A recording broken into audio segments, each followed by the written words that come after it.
Happy Friday, Infiniteers! On today's episode of Toy Box Classics, I'm going to show you how to hook up the logic for my recreation of the classic Maze of Hearts toy box by Vault of Villains. This will finish the toy box, and this is the last of the toy boxes that I had originally built for this series. However, if you have a favorite classic toy box from Disney Infinity 1.0 or 2.0 that I haven't done yet, and that is not available in the toy box sharing database, one that maybe you wish you could play again, then leave a comment either on this video or on the post that I left on my channel last week. If the toy box you request is not too complicated, maybe I'll see if I can recreate it over the summer. And if I do, I'll do a build series for you to show you how to recreate it for yourself on your own system. I have already built one of the classic toy boxes that was requested early on in this series, which is Hidden Worlds by Mighty Gidas, and I'll be showing that one next time. But I am willing to do some more classic toy boxes. Just let me know which ones you want. But for today, let's go ahead and finish up Maze of Hearts. And the logic for this is pretty simple, so let me walk you through it. And by the way, I do have some logic diagrams for this episode on my blog. The link is in the video description, and you may find it helpful to follow along on the diagrams as we go. Alright, so I have dropped down a trigger area at the start of the toy box here, and I'll show you the pieces that I've put down. Creativity toys that we're going to need. We have a level starter over here. We have a friendly wave generator over here connected to 3 locators. And I have configured the wave to use the Mad Hatter costume, the Jacques costume for the Dormouse, and the Oswald costume for the March Hare. And for the properties, everything stays the same. Generation delay is taken to 0, and generated friend options is standstill for the behavior. Okay. Then we have another trigger area that I have fit in here right before the entrance to the maze. We have a enemy wave generator connected to locators here.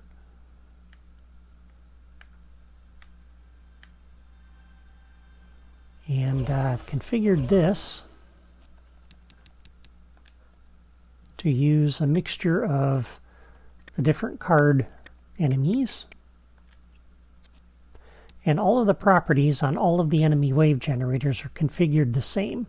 All the properties stay the same, but generation delay goes to 0. Okay, so I won't show you that for all the other enemy wave generators. Over here in this corner, and by the way, I placed these little arrows out of the decorations drawer just to kind of help me find these again. But in this corner, we have the flamingo that we put last time, and we've put a trigger down. And then over here, we have another enemy wave generator connected to those locators. And again, a mix of cards. And that's on this side of the heart. Over here, where we had placed the first hedge to be painted, I have a target on the wall behind it. And I've placed a time delayer up here, right near it, to help me find it. And then over here we have another enemy wave generator with a mix of cards. And it's connected to the 4 locators you see there. Alright, and then over here is the next trigger for the next flamingo, and an arrow to help me remember where this is. And then around the corner we have a few locators with another enemy wave generator configured with a few cards.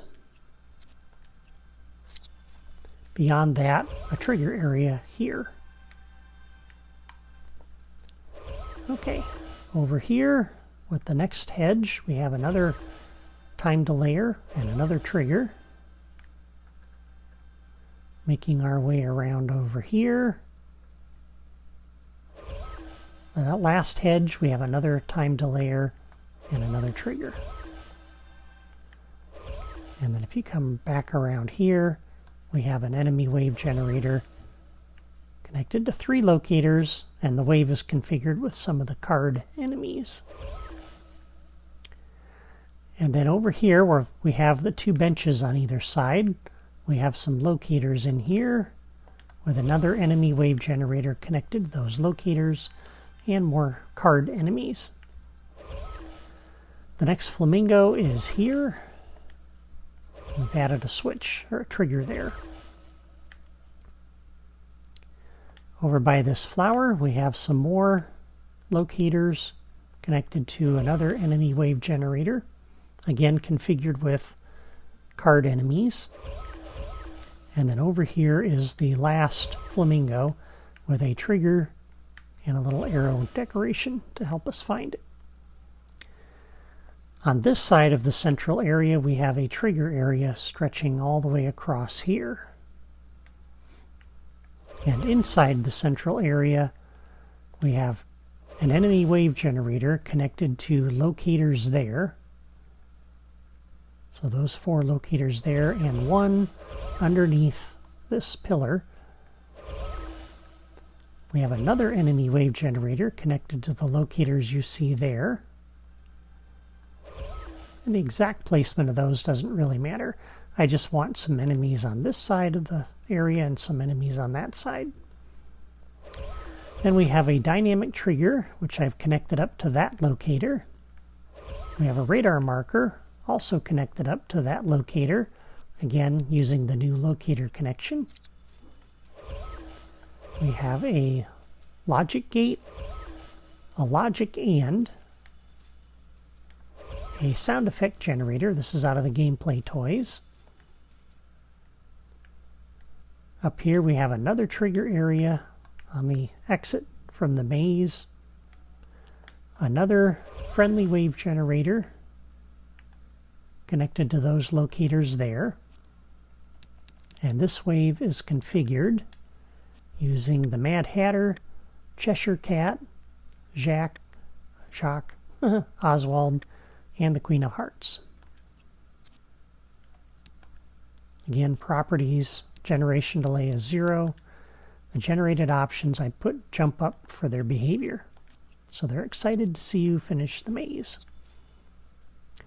Then we have a action enforcer and the 2 party cannons we put down last time. Okay? Now here, this is lined up with the exit to the maze, okay? And the entrance to the maze. And this, starting here, I placed a tall block out of the blocks drawer, and I put 20 of them stacked up. And at the top of this stack is a target camera. This is connected to the locator at the bottom of the stack. All right? And the properties on here are configured as you see here.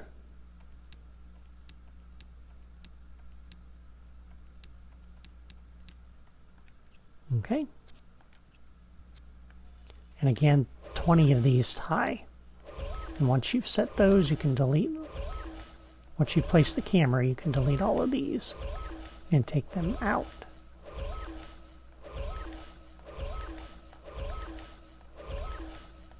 It's up really high because I want the camera view to be able to see the entire maze. So that's why you need 20 of those. Again, they're right on top of that locator, which again is lined up with the entrance and the exit for the maze. All right, and then over here we have in the middle of the heart another 3 of these stacked up with another target camera. And this one's configured almost the same way. The main difference is the display duration is 5 instead of 10. But it goes to the connected locator.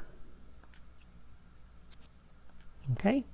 And once you've put those in, then you can take these out. And there's a locator right at the bottom of that stack. Now I also placed down 3 paths. I dropped the paths on the ground with a point right above it. Okay, I put one here. And I put one over here. All of the paths are configured the same way. Just like you see there. Okay. And then I put down 3 of these color changing cylinder blocks. I have already connected 2 of these and set them up for you. I will show you now how to do this one. And the way you set up this one is the same way I've already done those 2. All right. So what you're going to do is come in here, set the properties so that the default color is white. We're using these for painting the roses red. Okay. In the original toy box, they used a replayer to put down some different dome blocks here. But I decided to simplify the logic, and we're using the color changing blocks. So we're going to do a new path connection. We're going to connect that up to our path. We'll come into the properties. We now have a toy box path set of options. And under here, we are going to set this so that it's 100 off, 0, 0, 100, 0. Vertical offset we're going to set to -11, which puts that right in the ground like that. And the rest of these stay the same. Okay? So you do that exact same thing with that block and that path, and that block and that path. Okay? And that leaves part of it sticking out under the ground, but that's okay. I wouldn't worry about it. Okay, now to hook up the logic, and this is actually pretty simple. The first thing we want to do is when we leave this trigger area here, I want to put the townspeople in over at the Mad Tea Party. I could have hooked up the level starter to do this, but as I was building the toy box, it was much easier to be able to get in and out of this start pad without generating those. Because I wanted to load up the toy box without generating those townspeople.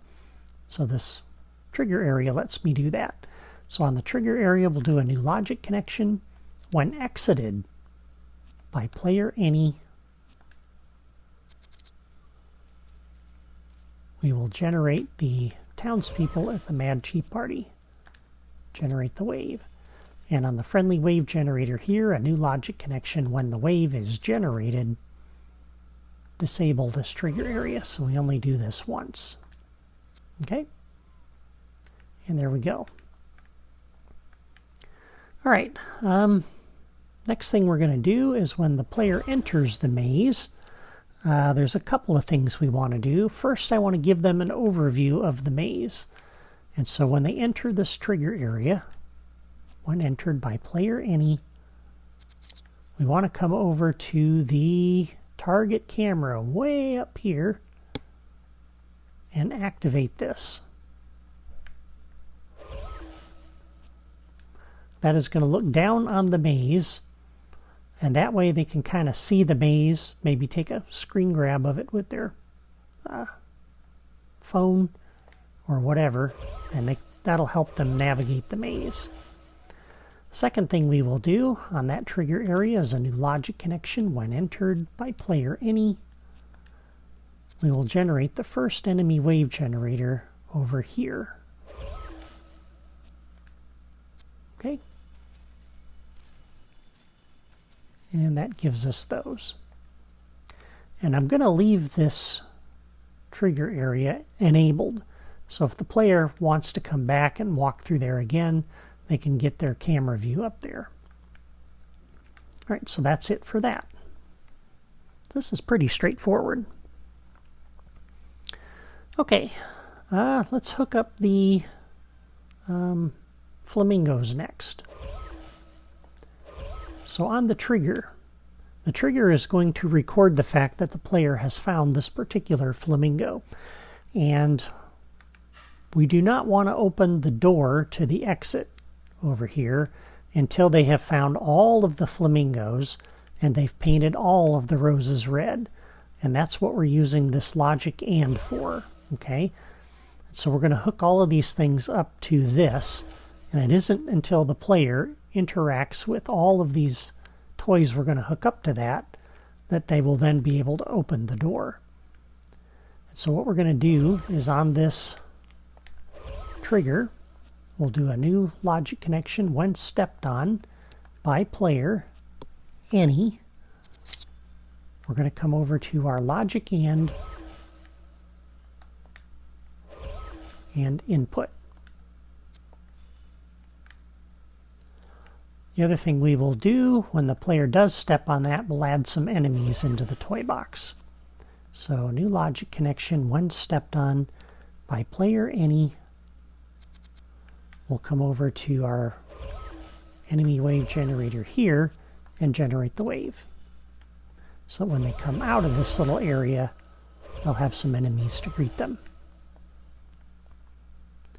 Coming over to our next flamingo, same thing. So a new logic connection when stepped on by player any. We want to input into the logic and.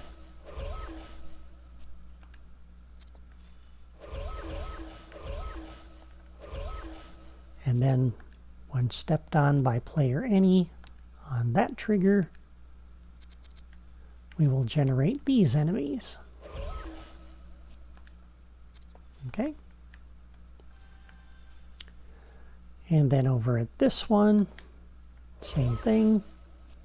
New logic connection when stepped on by player any.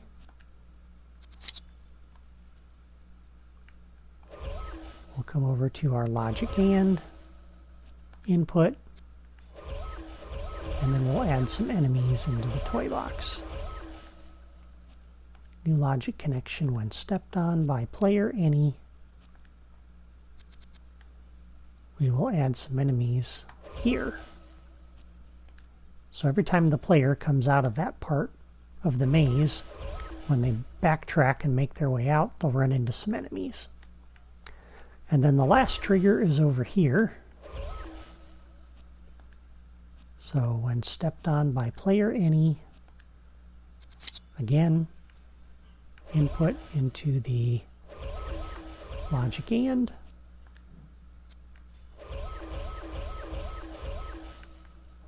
And we'll add some enemies. Whoops, not that one.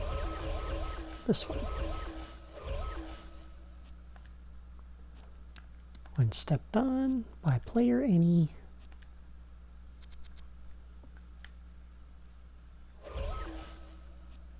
Generate the wave. Okay, so that's all the flamingos. Now, for the targets. What we want to do is when the player hits the target, we want to paint the roses red. Okay, we're going to do one rose for each target. The camera over there is going to be used to show the player what happens. Okay, so when the player shoots the target, new logic connection, when the target is hit, we're going to come over and activate our camera.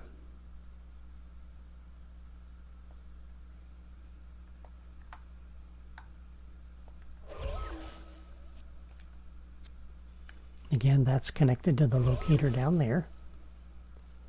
And we want to give a couple of seconds for the player to recognize where they are and what the camera is actually looking at before we do something. So on the time delayer, I've set the properties to 2 seconds. That should be plenty. So the second thing we'll do on our target is when the target is hit, we'll activate or start the delay, okay, on the time delayer. And on the time delayer, a new logic connection.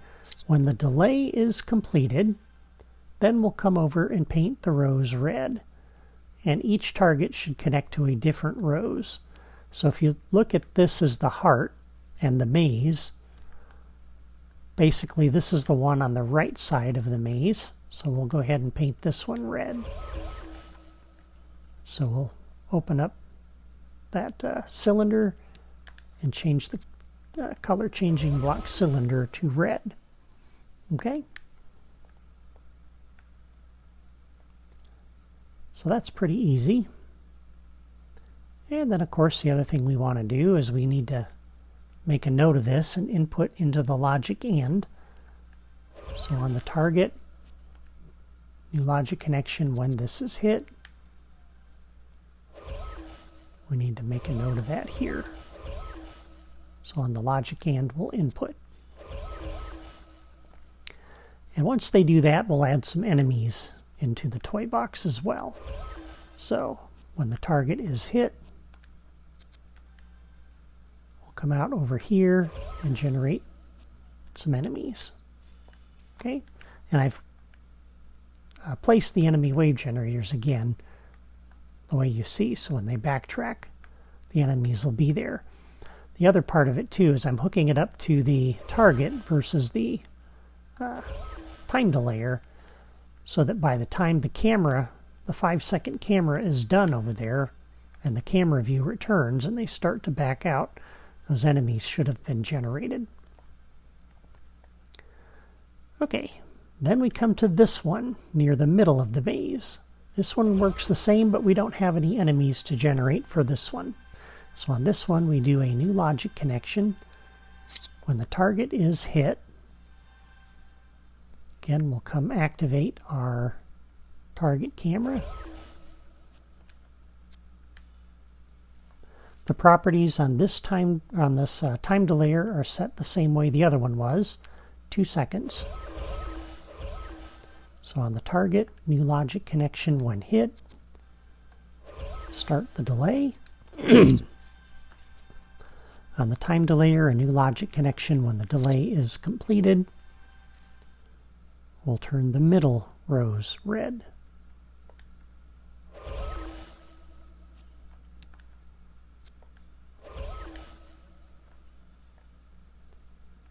And then of course we need to record that with the logic AND.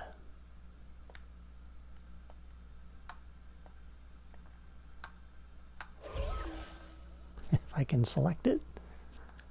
So when the target is hit,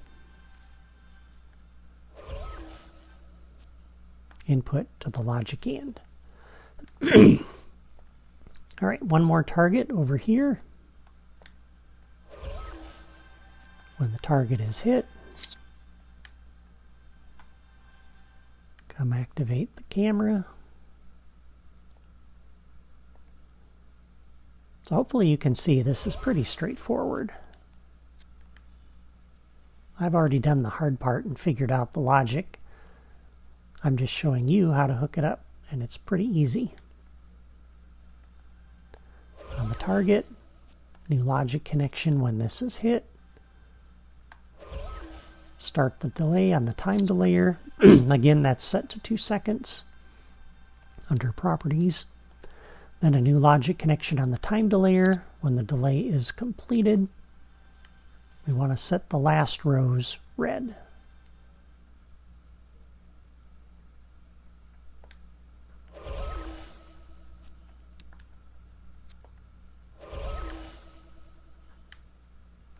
And then we need to record that with the logic AND, so it knows that the player did this. So a new logic connection when the target is hit. Input into the logic AND. And we'll also generate some enemies. So on the target, new logic connection when that is hit. We'll generate these enemies over here. All right, that is all of the triggers and all of the targets. Okay, when we come over here, on the logic and, we're going to do a new logic connection. When this is complete, and let me find my thing here. Okay. When this is complete, what we want to do first is open up the door. And by making that connection, now when we walk up to that door, it won't open automatically. Okay? So the only way to open the door is for this to tell it to open the door. And the only way this is going to broadcast that complete signal is if all of the triggers and all of the targets have been interacted with.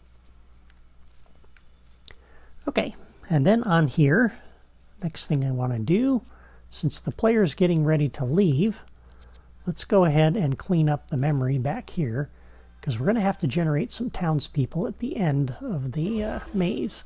So we'll come over to this one and defeat that wave. We'll take them out from there. And all of those characters are going to move down to here. So on the logic and, new logic connection, when this is complete, come over here and generate that wave. Okay. And I want to give the player an audio clue that they have interacted with the last target or the last trigger. So we're going to play a sound effect for that. And so on here we'll do, on the logic and, a new logic connection. When complete, come over to our sound effect generator. Under the musical category, we'll play Charge. And don't forget, turn off 3D sound at speaker or locator so they can hear this wherever they happen to be in the maze.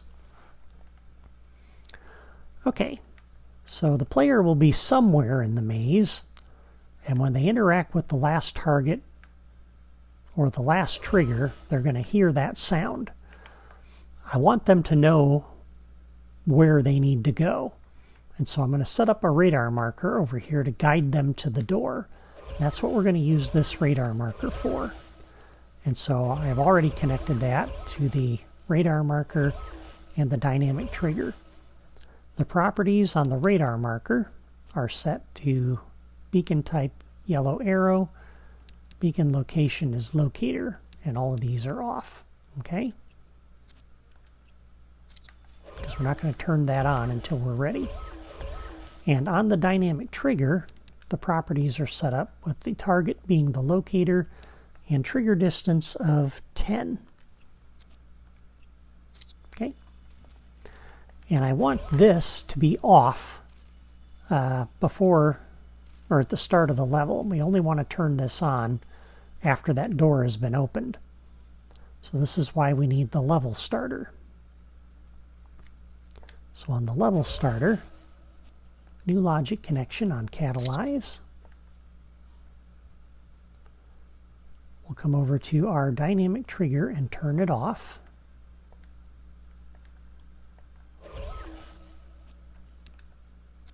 Okay.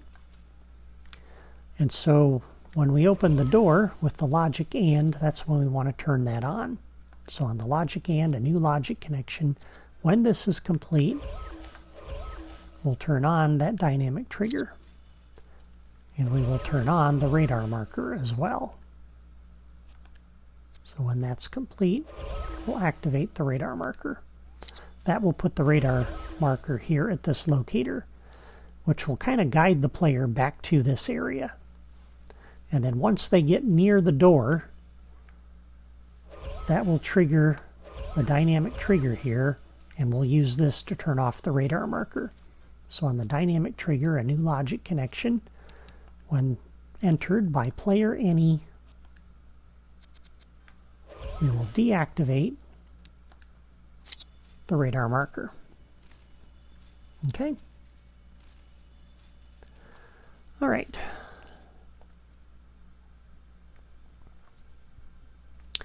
Now, in this central area, when the player gets here, I want to generate the enemies and have them waiting for them. They can approach this area either from here, from this direction, or from this direction. And so I have a trigger area on either side. but the player will only interact with one of them. And so what we're going to do, since they both need to do the same thing, that's why we're going to use this logic gate. So I'm going to hook both of them up to the same thing, and then we'll hook the logic gate up to have them do what needs to be done. So on this trigger area, a new logic connection when entered by player any, we will input into the gate.